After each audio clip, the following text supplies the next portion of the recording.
नमस्कार, स्वागत है आप सबका दिन भर की तमाम बड़ी और अहम खबरों के साथ। मैं हूं कवीन सचान। शुरुआत हेडलाइन से। जाधव पर अंतर्राष्ट्रीय अदालत में सुनवाई पूरी, फैसला सुरक्षित। भारत ने पाकिस्तान पर लगाया साजिश का आरोप, फांसी की सजा खत्म करने की मांग।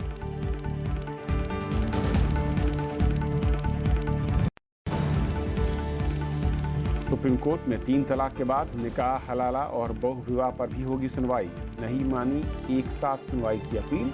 अवैध होने पर शादी और तलाक के लिए बनेगा कानून।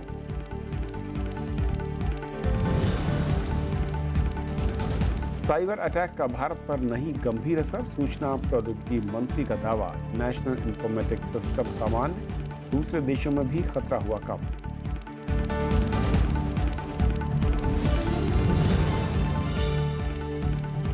उत्तर प्रदेश की नई विधानसभा के पहले सत्र में भारी अवरोध, कानून व्यवस्था को लेकर आरोपों की बौछार, कार्यवाही कल तक के लिए।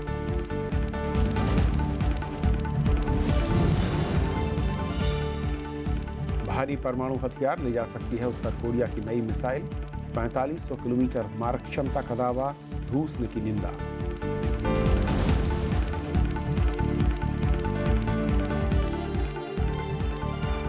और आइए देखते हैं पहली खबर।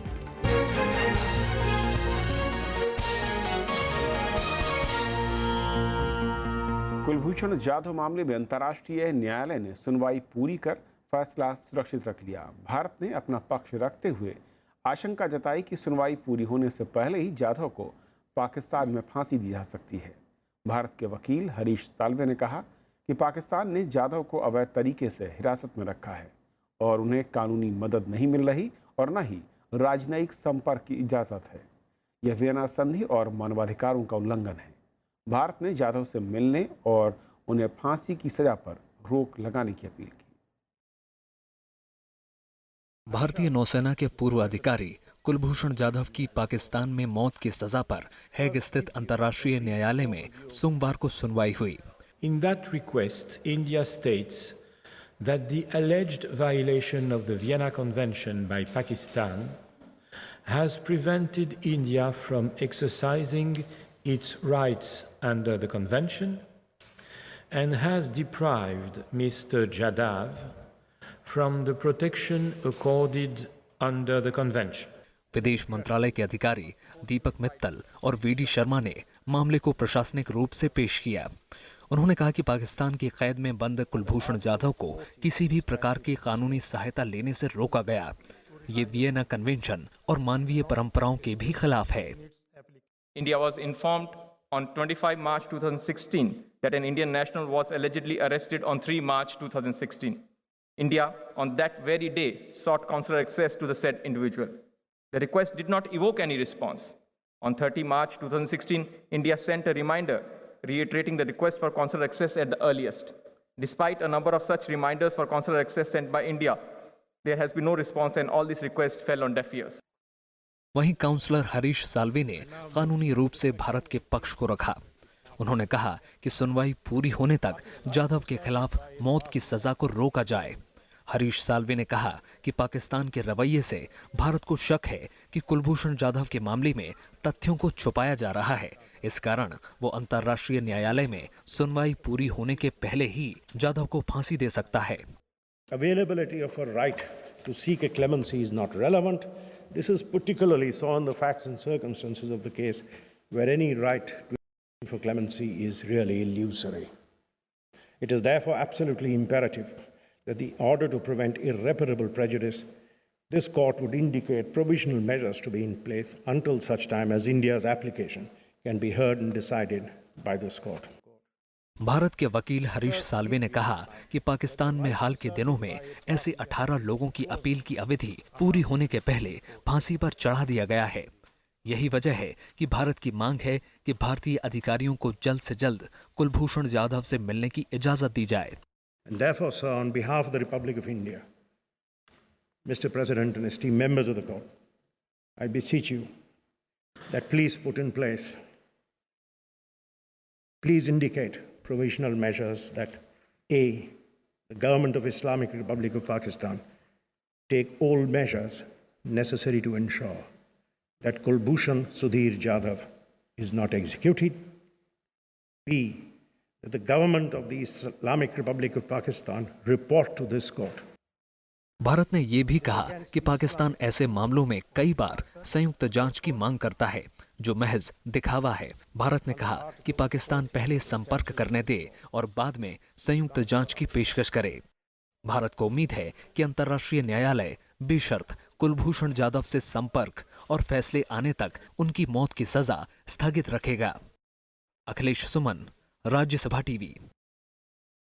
उधर पाकिस्तान को मामले में दलील शुरू होते ही झटका लगा। अंतर्राष्ट्रीय न्यायालय के अध्यक्ष रोनी अब्राहम ने पाकिस्तान को कुलभूषण जाधव का टेप चलाने से मना कर दिया और उसके बाद पाकिस्तान के प्रतिनिधि खैबर कुरैशी ने अंतर्राष्ट्रीय न्यायालय में अपना पक्ष रखा। उन्होंने कहा कि कुलभूषण जाधव को फांसी देने के लिए पाकिस्तान जल्दबाजी में नहीं है। उन्होंने बताया कि अभी भी कुलभूषण जाधव को अपील करने के लिए 150 दिन शेष बचे हैं। पाकिस्तान ने दावा किया कि आतंकवादी होने के चलते जाधव से मुलाकात की अनुमति नहीं दी गई। और आज जो सुनवाई हुई और इसके पहलू जो है उन पर बातचीत करने के लिए हमारे साथ विराग गुप्ता हैं, सीनियर एडवोकेट सुप्रीम कोर्ट से। विराग, स्वागत है आपका। सबसे पहले तो आज दिन भर दोनों ही भारत और पाकिस्तान ने अपने पक्ष रखे, इसके मायने क्या हैं? इसे कानूनी भाषा में अंतर्राष्ट्रीय स्तर पर देखें तो इसका महत्व और इसके आगे का रास्ता क्या होता है? नहीं, मुझे लग रहा है कि जो पाकिस्तान ने आज जवाब दिया है उस जवाब के बाद वो फंस गए हैं और अब उनको जब तक कि इंटरनेशनल कोर्ट ऑफ जस्टिस का निर्णय नहीं आता है तब तक उनको इंतज़ार करना ही होगा।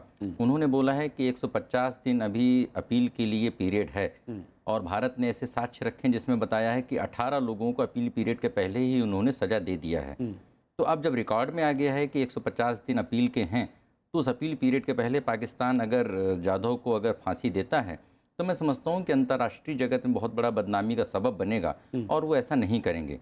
दूसरे नंबर पे है कि फ्राइडे ने जब भारत में इस मामले को इंटरनेशनल कोर्ट ऑफ जस्टिस में उठाया था तो नोटिस की कॉपी इमीडिएटली सर्विस की गई थी पाकिस्तान को और उसमें आर्टिकल 74 का हवाला दिया गया था जिसके अनुसार इंटरनेशनल कोर्ट ऑफ जस्टिस में अगर कोई मामला आ जाता है तो उसके अनुसार एक सिविलाइज कंट्री होने के नाते पाकिस्तान को स्टेटस को एक स्टे उसमें करना चाहिए।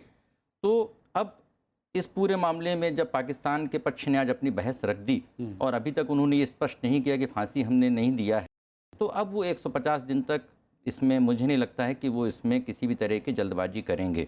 ऑर्डर रिजर्व हुआ है, ऑर्डर 2 दिन में भी आ सकता है, 5 दिन में भी आ सकता है, 1 महीने में भी आ सकता है। जो मैं अभी समझ रहा था कि दोनों ही देशों से तारीख तय होगी बातचीत के आधार पर और जब दोनों सहमत होंगे उस तारीख को फैसला आएगा। जी, तो जो आज जो पूरी बहस हुई है उस बहस के मोटे तौर पे 4 बिंदु थे जिन बिंदुओं पर बहस हुई है, जहां पर भारतीय पक्ष ने इसकी शुरुआत की। हरीश साल्वे जी ने पहले नंबर पे उन्होंने पूरा ज्यूरिस्प्रूडेंस बताया कि अंतर्राष्ट्रीय कानून क्या है। दूसरे नंबर पे उन्होंने ये समझाया कि कैसे ये मामला अंतर्राष्ट्रीय कोर्ट के दायरे में आता है, ज्यूरिसडिक्शन बताया। मैं इस पर पॉइंट, क्योंकि पाकिस्तान की जो दलील है उन्होंने साफ कहा कि ये पाकिस्तान की सुरक्षा का मामला है और ये अंतर्राष्ट्रीय न्यायालय के अधिकार क्षेत्र में नहीं आता है। ये दलील कितनी पुख्ता या कितनी? देखिए, एक अंतर्राष्ट्रीय संधि है, वीना संधि है, जिसको 1963 में बनाया गया और जो 1967 से इन्फोर्स हुई और भारत ने तो इस संधि में दस्तखत किए 1977 में, पर पाकिस्तान बहुत पहले 1969 में इस संधि में दस्तखत कर चुका है। इस संधि के अनुसार काउंसुलर एक्सेस करने का प्रोविजन है कि अगर कोई वो भारत का नागरिक है और भारत के नागरिक को वहाँ के उच्चायोग से मदद लेने का अधिकार है। भारत का ये कहना है कि पाकिस्तान इस संधि का उल्लंघन कर रहा है और चूंकि ये अंतर्राष्ट्रीय संधि है इसलिए अंतर्राष्ट्रीय जो न्यायालय में इसका जुरिसडिक्शन बनता है। लेकिन पाकिस्तान की दलील है कि 2008 में एक संधि से तय हुआ कि काउंसलर एक्सेस जो है वो सुरक्षा के मामलों में मुहैया नहीं कराया जा सकता। नहीं, देखिए, ऐसा है कि भारत और पाकिस्तान के बीच में एक अलग संधि है 2008 जिसके बेसिस पे वो कह रहे हैं कि हम लोग म्यूचुअल संधि के बेसिस पे इस मामले पे हल करें। लेकिन भारत ने 16 बार काउंसलर एक्सेस मांगी और 16 बार उन्होंने इस बात को डिनाई कर दिया और पाकिस्तान का ह्यूमन राइट्स के बारे में बहुत ही एक गंदा इतिहास रहा है। तो भारत के पास इसके अलावा कोई चारा नहीं बचता था कि इंटरनेशनल कोर्ट ऑफ जस्टिस जाएं और भारत ने तीसरे नंबर पे भारतीय पक्ष ने सफलतापूर्वक ये दर्शाया कि किस तरीके से वीना संधि का उल्लंघन हुआ है और चौथे नंबर पर उन्होंने ये मांग की कि जो प्रोविजनल मेजर्स हैं उसके तहत जब तक फाइनल फैसला नहीं आता है तब तक जाधव की फांसी की सज़ा पर इफेक्टिव तरीके से रोक लगाई जाए। अब सवाल ये उठता है कि इस न्यायालय के आदेश या फिर उसकी टिप्पणी ये कितनी किसी देश के लिए बाध्यकारी है मानने के लिए? देखिए, अंतर्राष्ट्रीय कोर्ट ऑफ जस्टिस है वो अपीलेट कोर्ट नहीं है, और ये एक सिविलाइज्ड कंट्रीज का जो एक मापदंड होता है उसके अनुरूप एक सारे देश उसमें आचरण करते हैं। पाकिस्तान का जो अतीत रहा है, सैनिक जो वहाँ पर शासन है, जो वहाँ पे मानवाधिकारों का हनन होता है, पारदर्शी वहाँ व्यवस्था नहीं है, तो पाकिस्तान से सिविलाइज्ड कंट्रीज़ के आचरण की उम्मीद करना बेमानी है। लेकिन चूंकि यह मामला अंतर्राष्ट्रीय अदालत में पहुँच गया है और अभी तक उन्होंने इस बात को नहीं रखा है कि हमने फांसी दिया है, उन्होंने खुद बोला है कि 150 दिन उनके पास अपील के लिए हैं, तो मुझे ऐसा लगता है कि अब वो इस न्यायालय के फैसले आने के पहले तक उसमें कोई भी आगे नहीं करेंगे। लेकिन भारत को इस न्यायालय के फैसले के आगे वहाँ पर अपील कैसे हो, इस अपील के प्रोसीजर पर भी अल्टरनेट रेमेडी पे भारत को ध्यान देना चाहिए। और एक आखिरी सवाल, इस तरह के मसलों को लेकर अंतर्राष्ट्रीय न्यायालय में कोई ऐसा मसला याद पड़ता है जब न्यायालय ने दखल देकर उस मामले को सुलझाया हो, या फिर किसी की रिहाई हो या किसी की फांसी रोकी गई हो? नहीं, इसके पहले भारत पाकिस्तान का एक मसला गया था, 1999 के आसपास गया था, जबकि एक पाकिस्तान का विमान जिसमें वो हुआ था, और उस समय जुरिस्डिक्शन नहीं माना गया था। लेकिन कई दूसरे मामलों में अंतर्राष्ट्रीय न्यायालय ने जुरिस्डिक्शन माना, उसके आदेश की वो हुई है, लेकिन कोई कानूनी बाध्यता नहीं है, क्योंकि पाकिस्तान का बार बार ये कहना है कि वहाँ की एक अदालत ने फैसला दिया है, आप उसके खिलाफ अपील करिए। लेकिन भारत का यह कहना है कि अपील कैसे करें जब तक कि उसको आप सही तरीके की कानूनी मदद नहीं देते हैं। तो अंतर्राष्ट्रीय अदालत का मानना उनके लिए एक सिविलाइज्ड कंट्री के नाते एक नैतिकता के नाते है, लेकिन कोई कानूनी बाध्यता नहीं है वहाँ पर। बहुत बहुत शुक्रिया आपका तमाम तकनीकी और कानूनी पहलुओं को सामने रखने के लिए। ये थी पहली खबर, छोटा सा ब्रेक और ब्रेक के उस पार दिन भर की दूसरी बड़ी खबर।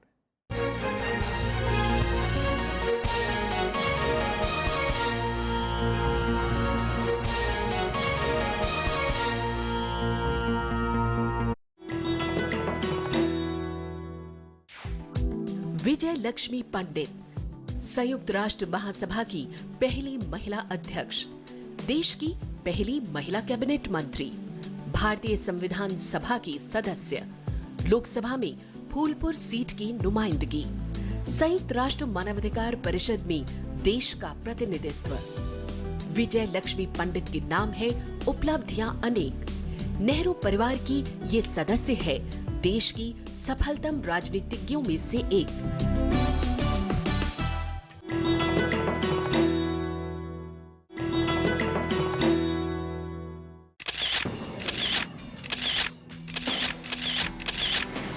राष्ट्रपति भवन का ताम्र गुंबद आलीशान और बेजोड़। सांची के बौद्ध स्तूप से प्रभावित इस गुंबद की ऊंचाई बाकी इमारत से करीब 2 गुनी। 6 अप्रैल 1929 को बनकर हुआ तैयार।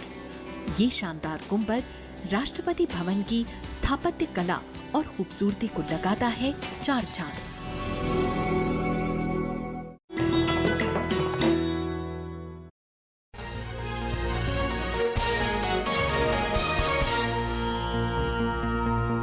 उत्तर प्रदेश की नई विधानसभा का पहला सत्र सोमवार को विपक्ष के विरोध के चलते शुरू तो हुआ, लेकिन कामकाज नहीं हो सका। विपक्ष ने राज्य में बिगड़ती कानून व्यवस्था के मुद्दे को उठाया और राज्यपाल के अभिभाषण के दौरान विरोध जारी रहा।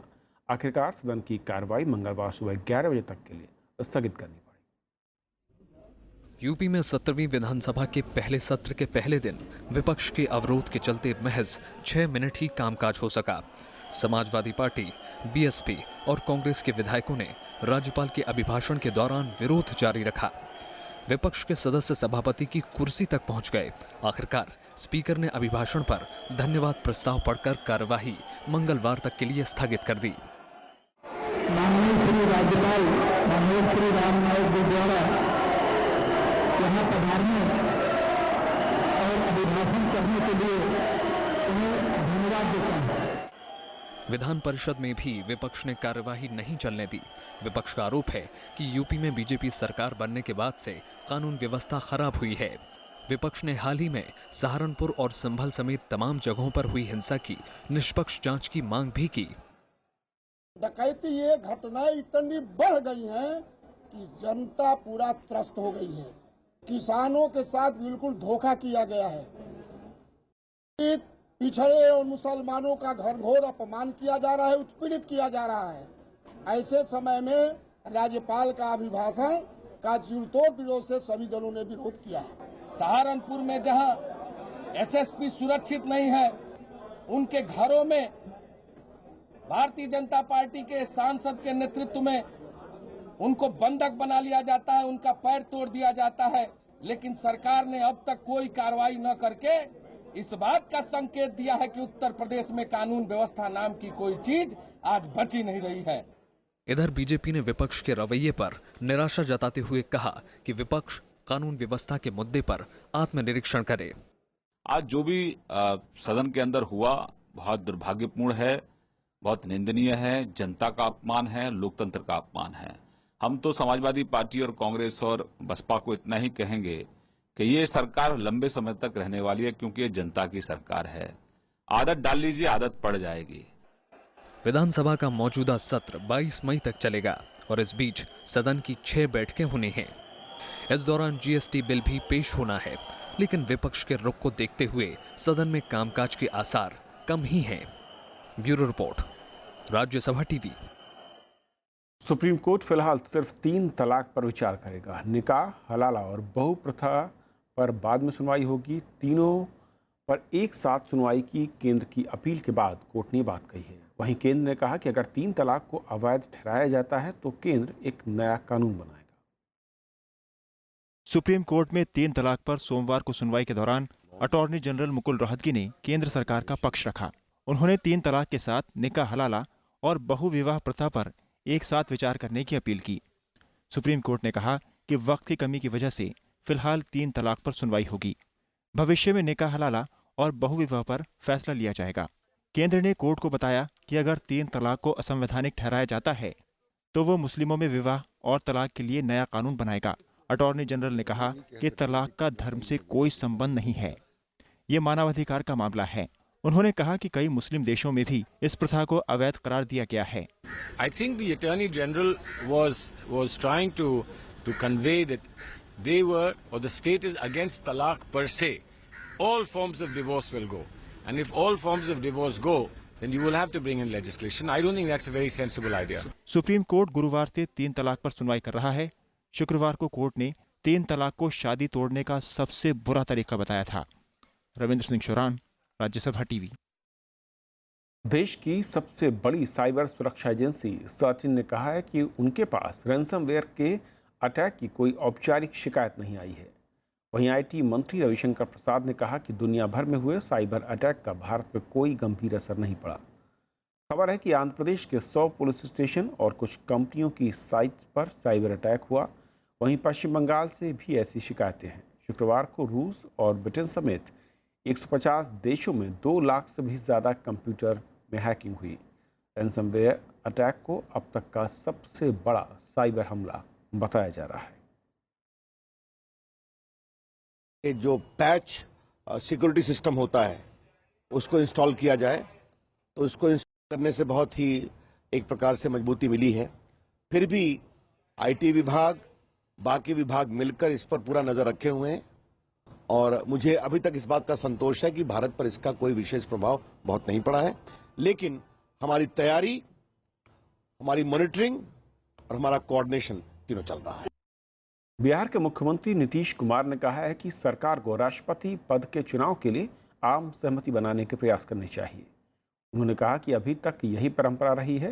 हालांकि उन्होंने ये भी कहा कि अगर सहमति नहीं बनती तो विपक्ष को अपना उम्मीदवार उतारने का अधिकार है। नीतीश ने मौजूदा राष्ट्रपति प्रणब मुखर्जी की तारीफ करते हुए कहा कि वो निजी तौर पर उनको एक और मौका देने के पक्ष में है। नीतीश कुमार ने 2019 में होने वाले लोकसभा चुनाव में प्रधानमंत्री पद के उम्मीदवार बनने की संभावना से भी इनकार किया है। तो उनका भी फर्ज बनेगा कि वो अपने आपस में बातचीत करके वो कैंडिडेट तय करें। लेकिन अभी तो इसके लिए पहले मेरी समझ से केंद्र को पहल करनी चाहिए और पहल करके कोई कॉन्सेंसस का प्रयास करना चाहिए। और अगर ऐसा नहीं होता है तो विपक्ष का फर्ज है कि वो अपना ज्वाइंट कैंडिडेट खड़ा करे।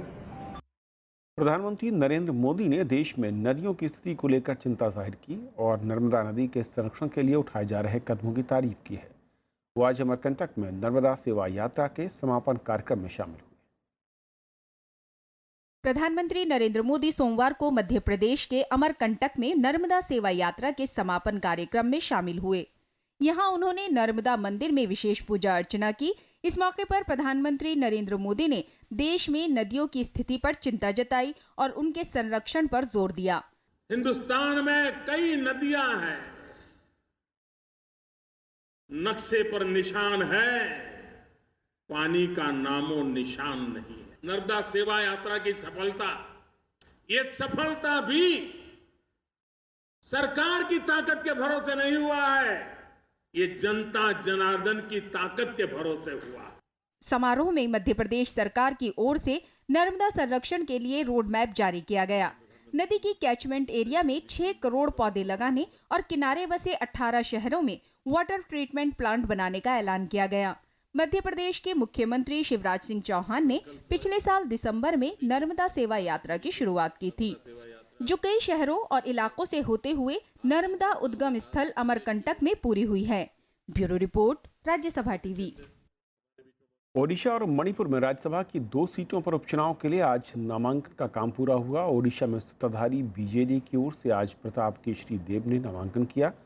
उनकी जीत तय मानी जा रही है। राज्य की 147 सदस्यों वाली विधानसभा में बीजेडी के 117 विधायक हैं। वहीं मणिपुर में बीजेपी के केबी सिंह और कांग्रेस के ई दुजामणि के बीच मुकाबला है। नामांकन पत्रों की जांच कल होगी और जरूरत पड़ने पर 25 मई को मतदान होगा। गुरदासपुर के बरियाला में सोमवार को बीएसएफ ने पाकिस्तान के एक घुसपैठिए को मार गिराया। बीएसएफ जवान ने भारत पाकिस्तान सीमा के पास कुछ संदिग्ध गतिविधियां देखी। जवान के कई बार चेतावनी देने के बाद भी वो शख्स भारतीय सीमा की ओर बढ़ता रहा और उसके बाद जवानों ने उस पर गोली चलाई। अधिकारियों के मुताबिक जिस इलाके में घटना हुई है वो तीनों तरफ से रावी नदी से घिरा है। इलाके में अब तलाशी शुरू किया गया है। तमिलनाडु में आज बस यात्रियों को भारी दिक्कतें हुई। ट्रांसपोर्ट यूनियन की बेमियादी हड़ताल से ये स्थिति बनी। अधिकतर सरकारी बसें सड़कों पर नहीं उतरी। चेन्नई समेत कई जिलों में यात्रियों को घंटों इंतजार करना पड़ा। सरकार ने यूनियन के सामने फिर से बातचीत का प्रस्ताव रखा। कल हुई बातचीत विफल हो गई थी। यूनियन सेवानिवृत्ति लाभ समेत कई मांगें कर रहा है। अप्रैल महीने के दौरान भारत का निर्यात 19.77% बढ़कर 2,463 करोड़ डॉलर पहुंच गया। सोमवार को वाणिज्य मंत्रालय ने व्यापार से जुड़े ताज़ा आंकड़े पेश किए। इन आंकड़ों के हिसाब से पेट्रोलियम, टेक्सटाइल, इंजीनियरिंग और जेवरात का निर्यात बेहतर हुआ है। इस दौरान आयात में भी 49% का इजाफा हुआ। हालांकि इस बीच सोने के आयात में आई तेजी की वजह से व्यापार घाटा बढ़कर 1,324 करोड़ डॉलर हो गया। चीन ने वन बेल्ट वन रोड परियोजना पर भारत की चिंता खारिज कर दी है। कश्मीर के मसले पर चीन ने कहा कि ये मामला भारत और पाकिस्तान के बीच का है, जो इनके इतिहास से जुड़ा है। बेल्ट और रोड परियोजना का इससे कोई संबंध नहीं। कश्मीर के मुद्दे को भारत और पाकिस्तान आपसी बातचीत और समझौते के जरिए हल करेंगे। चीन के विदेश मंत्रालय ने कहा कि योजना को 100 से अधिक देशों का समर्थन हासिल है। भारत ने शनिवार को कहा था कि उसकी संप्रभुता और क्षेत्रीय अखंडता पर असर डालने वाली किसी भी परियोजना में वो शामिल नहीं होगा। इसीलिए भारत से कोई भी प्रतिनिधि इस सम्मेलन में शामिल नहीं हुआ। उत्तर कोरिया की नई मिसाइल भारी परमाणु हथियार ले जाने में सक्षम है। उत्तर कोरिया ने दावा किया है कि मिसाइल की मारक क्षमता 4500 किलोमीटर से अधिक है। उत्तर कोरिया ने कल इसका परीक्षण किया था। इस दौरान किम जोंग उन भी मौजूद थे और पिछले साल की शुरुआत से उत्तर कोरिया अब तक दर्जनों मिसाइलों का परीक्षण कर चुका है।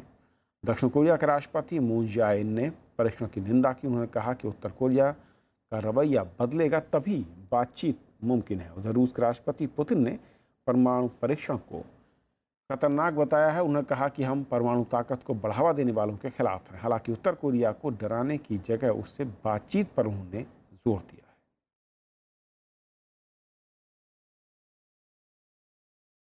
4 पूर्व प्रधानमंत्रियों के मीडिया सलाहकार रहे आई राम मोहन राव का आज अंतिम संस्कार किया गया। इस मौके पर नेता, अधिकारी और पत्रकार मौजूद थे।